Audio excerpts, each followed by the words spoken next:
Of course, when expanding, one of them is human. The quality of people in your organization. And in our part of the world, it's more complicated and complex because we currently have a message wrongly taught, which is go start your business. Oh, you can never be rich working for somebody. That is neither wrong or right, in the sense that you don't need to start a business to eventually own it.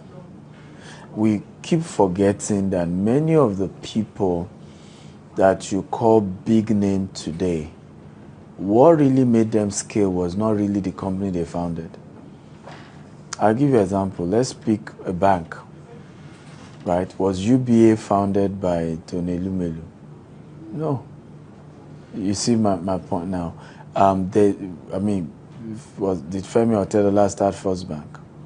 No. So we are forgetting certain other important principles that, first of all, you can even serve your way to eventually rising to the top of an organization. That's number one. We are forgetting to also teach that even if you're going to own your business in future, you might need to start under someone and pick up, a few experiences here and there that then help you to scale.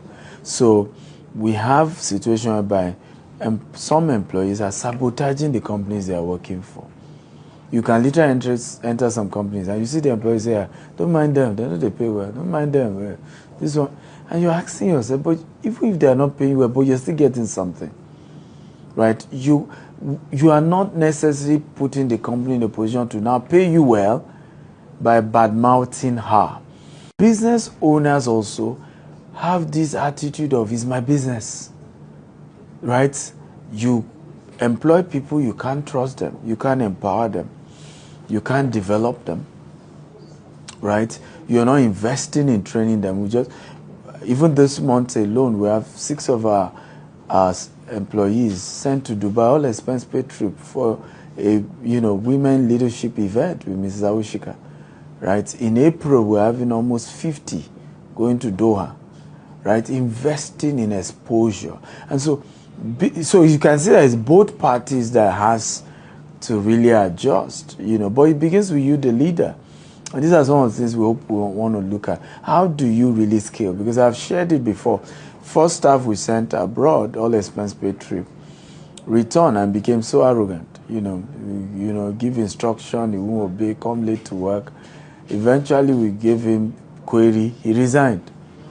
Because apparently at that time, aside myself, the founder, he was the only one that has ever traveled out.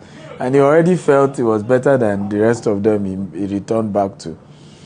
And then I said, well, that's a man, men are not loyal. The second year was a woman, right? She came back and said she was going for a master's.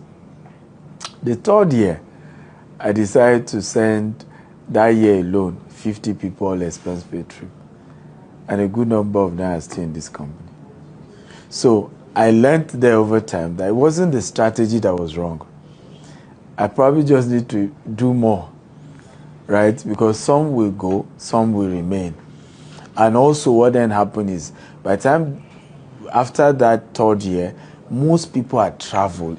So nobody came back feeling I'm better than the other guy in the office. And today is now normal. I mean, most people have either traveled at some point, even if on their own couldn't have done it, right? The company has been helpful in helping many. So for us, those are examples of different type of things that companies can start doing to really help scale.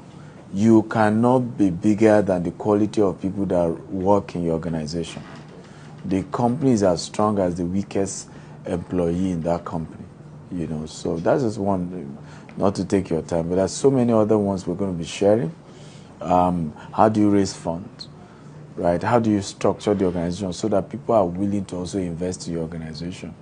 How do you become transparent with your approach to running business? Some people run business as if it's a secret cult, right? How do you leverage on marketing, media, right? Media engagement, and be intentional about showing people. Some companies, when there's trouble, that they start calling media.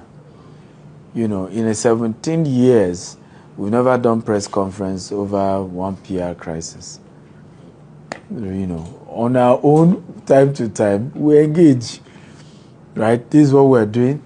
This is, even things that potentially can become crisis, we come out and do a press conference. The last press conference was, we had many people who bought land from us, owing, right? And we knew if you don't pay us back, or we just go ahead and just announce and say, well, we're having to take back our land and we'll refund you. Somebody can start here and there and say, see them, So, okay, we have said it to the world ourselves.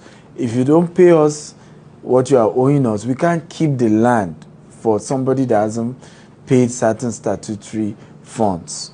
We will have to sell it to somebody else and refund your money. And these are the process if you want refund, and this is how long it's going to take. So that way, nobody can rush to the media and say, you don't understand. Forget them. This is the shady thing they are doing. We've told the world the shady thing we are doing. So these are some of the wisdom. Hopefully we're going to share more. We sure hope you enjoyed this video. For more entertaining video content such as behind the scenes of music videos and movies, music concerts, premieres, interviews, and exclusive gists, subscribe now to our YouTube channel Goldmine TV and be unleashed into a world of super excitement.